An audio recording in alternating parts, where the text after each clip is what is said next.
ಏನಾದ್ರೂ ಹೈಕಮಾಂಡ್ಗೆ ರಾಜ್ಯಸಭಾ ಸದಸ್ಯ ಸ್ಥಾನ ಕೊಡ್ರಿ ಅಂತ ಏನಾದ್ರು ಬೇಡಿಕೆ ಇಡುವಂತ ಸಾಧ್ಯತೆಗಳಿದೆಯಾ? ನಾನು ಯಾವುದೇ ಬೇಡಿಕೆಗಳನ್ನ ಮುಂದೆ ಇಟ್ಟಿಲ್ಲ. ಯಾಕಂದ್ರೆ ಎಲ್ಲ ಕಾರ್ಯಕರ್ತರು ರಾಮ್ಲವ್ರು ಇವತ್ತು ಅಧಿಕಾರ ಇಲ್ಲ. ಯಾಕಂದ್ರೆ ನಾನು ಮುಂಚೆ ಕೂಡ ಹೇಳಿದ್ದೆ, ಅವಕಾಶ ಕೊಟ್ರೆ ನನಗೆ ಒಂದು ಸ್ಥಾನ ಕೊಡ್ರಿ. ಯಾಕಂದ್ರೆ ಇವತ್ತು ಚುನಾವಣೆ ಸಂದರ್ಭದಲ್ಲಿ ನಾವೆಲ್ಲರೂ ಕೂಡ ಸೋತೋಗಿದ್ದೀವಿ.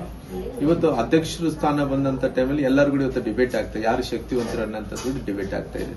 ಇವತ್ತು ಎಲ್ಲರೂ ಸೇರಿಕೊಂಡು ಇವತ್ತು ಅವರು ಶಕ್ತಿವಂತರು ಇವರು ಶಕ್ತಿವಂತರು ಅನ್ನೋದಕ್ಕಿಂತ ಇವತ್ತು ಪಾರ್ಟಿ ಸಂಘಟನೆ ವಿಚಾರ ಬಂದಂತ ಟೈಮಲ್ಲಿ ಎಲ್ಲರೂ ಕೂಡ ಸೇರಿ ಇವತ್ತು ನನ್ನ ಶಕ್ತಿ ಇಷ್ಟು ನಿನ್ನ ಶಕ್ತಿ ಅನ್ನೋದಕ್ಕಿಂತ ಪಾರ್ಟಿ ವಿಜೇಂದ್ರ ಅವರ ಅಧ್ಯಕ್ಷರಾಗಿದ್ರೆ ಅವರು ಮುಂದುವರಿಲ್ಲ, ನಮ್ದೇನು ಅಭ್ಯಂತರ ಇಲ್ಲ.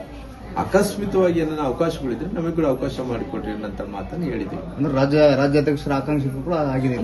ನಾವು ಅವತ್ತು ಕೇಳಿದ್ವಿ, ಇವತ್ತು ಕೂಡ ಕೇಳ್ತೀವಿ, ಅವಕಾಶ ಇದ್ರೆ ಮಾಡಿಕೊಡ್ರಿ ಅಂತ ಕೇಳ್ತಾ. ಅದರಲ್ಲಿ ಪ್ರಶ್ನೆ. ಯತ್ನಾಳ್ ಬಣದ ಬಗ್ಗೆ ನಿಮ್ಮ ಅಭಿಪ್ರಾಯ? ನನ್ನ ಅಭಿಪ್ರಾಯ ಬಹಳ ಸ್ಪಷ್ಟವಾಗಿ ಅವತ್ತು ಕೂಡ ಯತ್ನಾಳ್ ಅವ್ರ ಹತ್ರ ಕೂಡ ನಾನು ಮಾತಾಡಿದ್ದೀನಿ.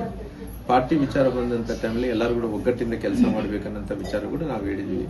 ಯಾವುದೇ ವಿಚಾರದಲ್ಲಿ ಕೂಡ ಯತ್ನಾಳ್ ಅವರು ಕೂಡ ಪಾರ್ಟಿ ಬಿಟ್ಟು ಪಾರ್ಟಿಯನ್ನು ಹೊರತುಪಡಿಸಿ ಯಾರು ಇಲ್ಲ. ಕೆಲವೊಂದು ಸಂದರ್ಭದಲ್ಲಿ ಅವ್ರು ಎಲ್ಲೊಂದು ಕಡೆ ನೋವಾದಂತ ಟೈಮಲ್ಲಿ ಈ ರೀತಿ ಪಾರ್ಟಿ ಪರವಾಗಿ ವ್ಯಕ್ತಿಗಳ ಪರವಾಗಿ ಅವರು ಟೀಕೆ ಮಾಡಿರ್ಬೋದಾಗ್ಲಿ, ಪಾರ್ಟಿ ಪರವಾಗಿ ಯಾವತ್ತೂ ಕೂಡ ಟೀಕೆಯನ್ನು ಮಾಡಂತ ಕೆಲಸ ಬಸವರಾಜ ಪಾಟೀಲ್ ಯತ್ನಾಳ್ ಅವರು ಮಾಡಿಲ್ಲ.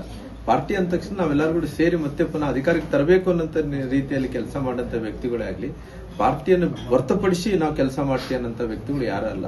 ಹಂಗಾಗಿ ಪಾರ್ಟಿ ಸಲುವಾಗಿ ಎಲ್ಲರೂ ಕೂಡ ಒಂದಾಗ್ತಾರೆ. ಕೆಲವೊಂದು ವ್ಯಕ್ತಿ ವಿಚಾರಗಳಲ್ಲಿ ಕೆಲವು ಅಸಮಾಧಾನ ಇರಬಹುದು, ಅದ್ರ ಕೂಡ ಸರಿಪಡಿಸುವಂತ ಕೆಲಸ ನಮ್ಮ ರಾಷ್ಟ್ರೀಯ ನಾಯಕರು ಮಾಡ್ತಾರೆ. ನಿಮ್ಮ ನಾಯಕರ ಒಂದು ಪ್ರತಿಷ್ಠೆಗೆ ಕಾರ್ಯಕರ್ತರಲ್ಲಿ ಗೊಂದಲ ಜಾಸ್ತಿನೇ ಆಗುತ್ತೆ ಅನ್ನುವಂತ ಆರೋಪಗಳು.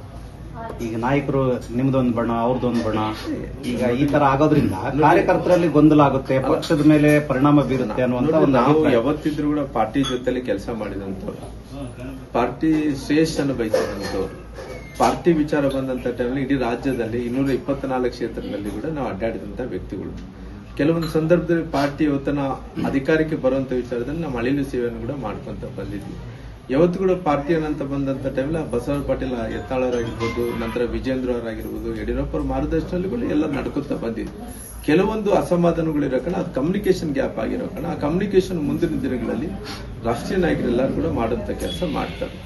ಸರ್, ನಿಮಗೇನಾದ್ರೂ ಪ್ರಧಾನಮಂತ್ರಿಗಳು ಏನಾದ್ರು ಫೋನ್ ಏನಾದ್ರು ಮಾಡಿದ್ರೆ ಈ ಬೆಳವಣಿಗೆ? ಇಲ್ಲ, ಯಾವುದೇ ಪ್ರಧಾನಮಂತ್ರಿಗಳು ಮಾಡಿಲ್ಲ. ನಾನು ಅವ್ರಿಗೆ ರಿಕ್ವೆಸ್ಟ್ ಮಾಡಿದ್ದೀನಿ, ದಯವಿಟ್ಟು ನನಗೊಂದು ಅವಕಾಶ ಮಾಡಿಕೊಡ್ರಿ ಅಂತ.